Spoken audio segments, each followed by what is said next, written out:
My story with physical therapy began when I was a child. So my grandpa used to work as a volunteer, helping people with spinal pain or other types of pain.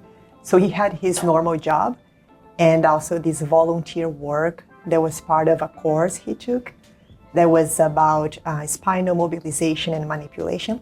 So when I was a child, I used to go with him to people's houses, and I used to see how people were getting better after the mobilizations and the manipulations. So when I became older, I learned that actually there was a profession that could help people to decrease their pain, and that was physical therapy. And I realized physical therapy was much more than that. It's a profession that can help people to improve their functions, going back to their normal activities, their jobs, the activities they have fun.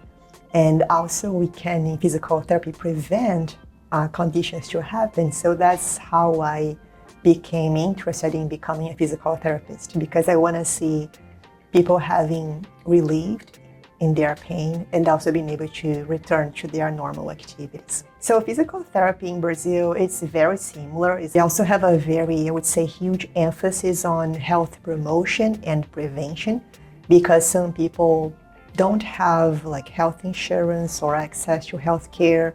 So whenever we see a patient, we make sure we are assisting that patient with promotion of health and prevention of other conditions, not only the ones that brought them to us in physical therapy. So when I was in my last year as a physical therapy student, I had the opportunity of getting involved in a clinical trial. That's a type of research that includes people, and we investigate the effectiveness of interventions to treat patients, real patients in clinical settings, in real scenarios. And that was when I got passionate about it. And then after that experience, I got a scholarship to do my master's degree and also my PhD degree in physical therapy, conducting clinical trials and other types of research. Since I began working here, I had the opportunity of working with different types of research, also in collaboration with other researchers here in the United States, at Duke, and also in Brazil, and some in Australia and Canada. I would say one of the most recent papers that I'm working on at this point is understanding what is the agreement, the accuracy of ChatGPT, that's AI generator, in comparison to high quality clinical practice guidelines used to treat patients with osteoarthritis, like in their knees. So that's I would say, the most contemporary one. And also have been working on a viewpoint about spirituality and how is this a overlooked determinant of health. And this has been in collaboration with the professor, Dr. English. What do you love most about teaching students about clinical reasoning and evidence-based practice? What I like the most in these courses is these two, I don't see them as a separate thing, right? So when we think about evidence-based practice and clinical reasoning, they kind of walk together, right? We use evidence to better inform our practices, to inform our choices, to better educate our patients. So I see them as working together. I would love to see research actually being implemented more often in clinical practice.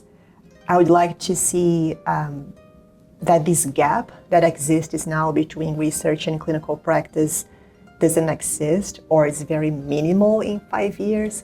And I think with education and also practice and training, this might become even better over the next years.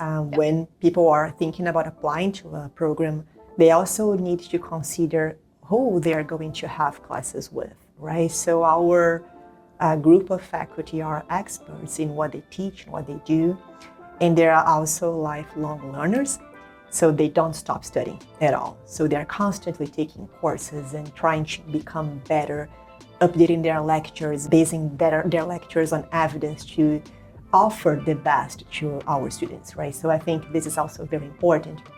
And also our curriculum is a new one for next year, and is very integrated with a lot of opportunities for students to get exposed to patients since their first semester, which in my opinion is fantastic because when they go to their first clinical rotation, they go with so much more confidence.